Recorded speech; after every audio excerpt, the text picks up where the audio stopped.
Magazine.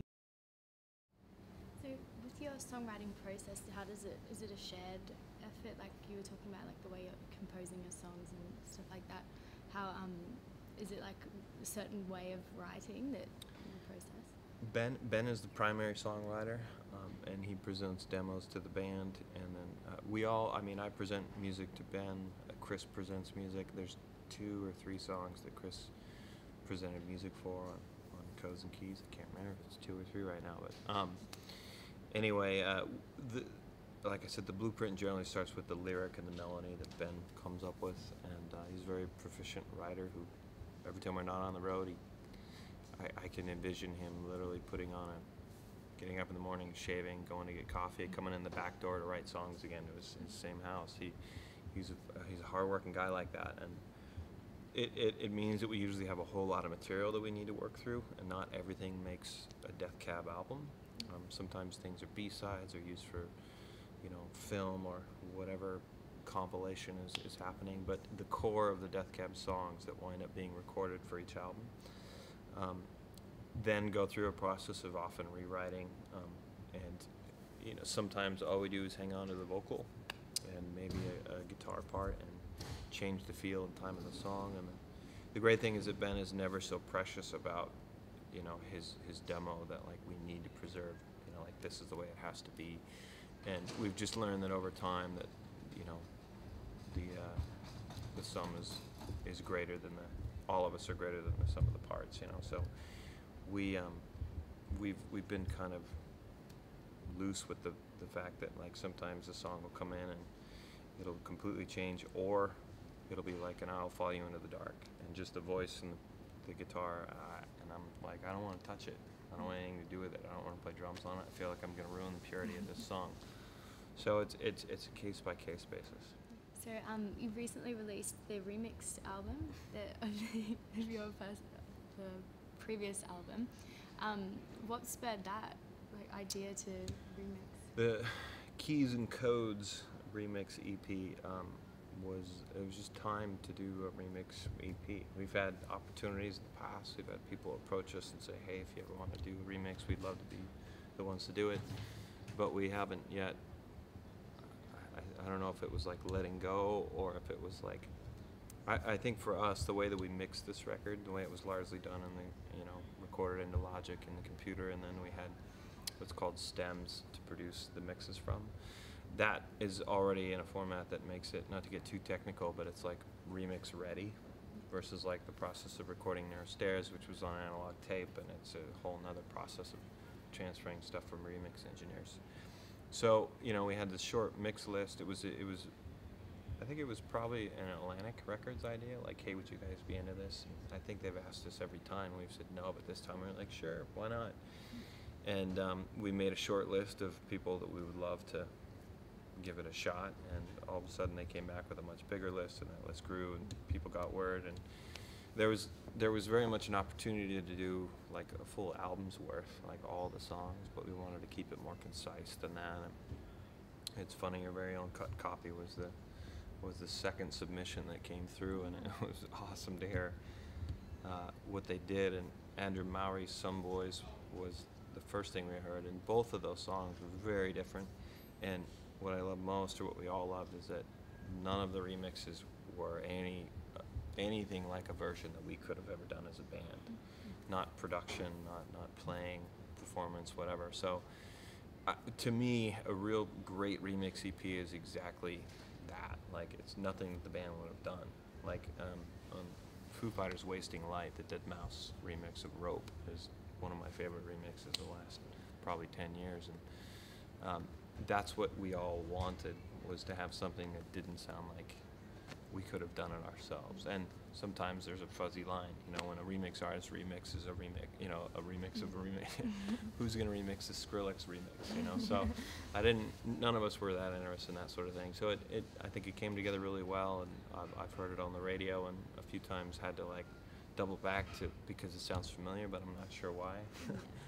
So it turned out to be a good project. And I read that you started your own recording studio. What sparked your decision to start that?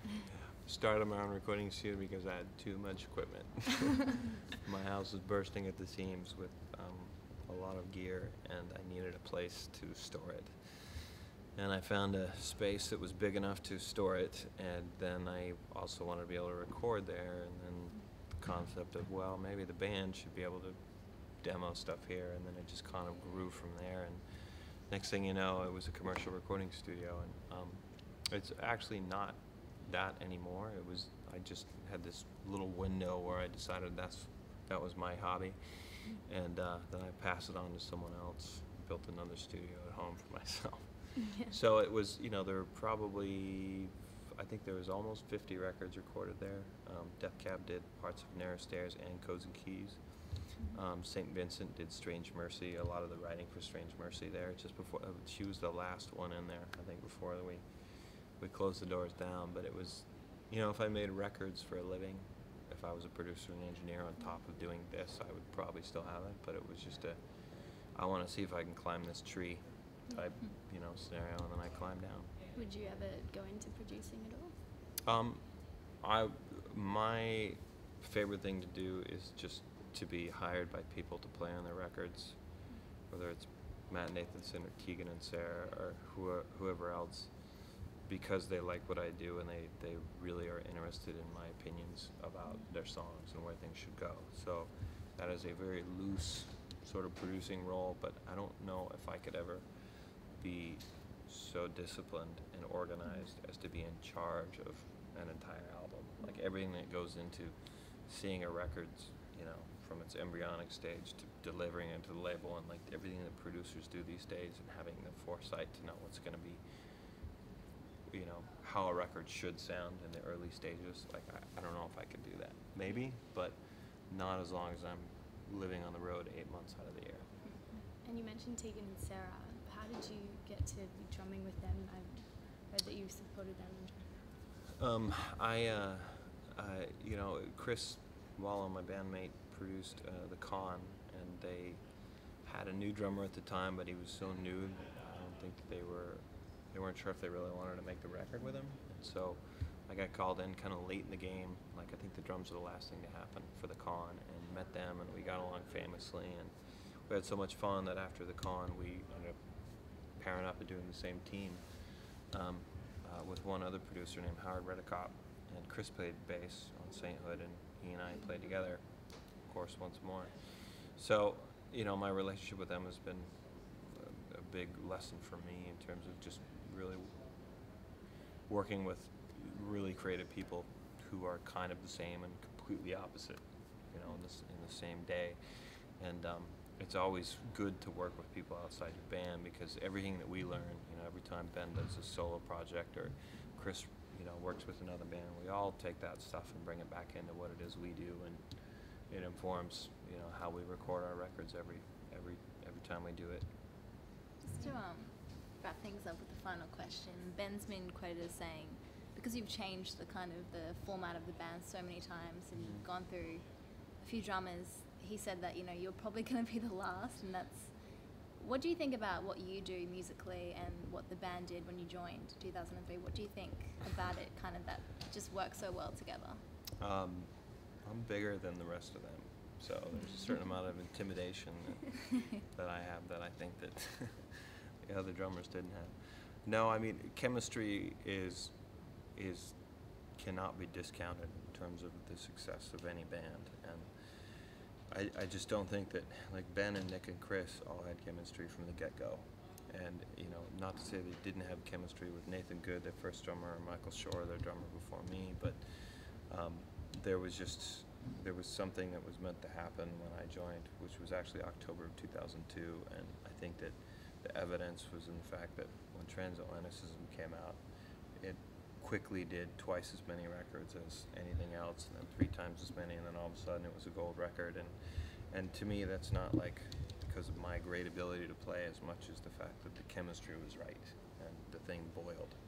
So, you know, my role is as important as any of those guys. You know, all of us have a very integral part in the way and the reason that this works. that's a wrap for episode 3 of The Mo Show. But we'd like to thank Jason for stopping and having a chat with us, and good luck with the rest of your tour. Thanks so much.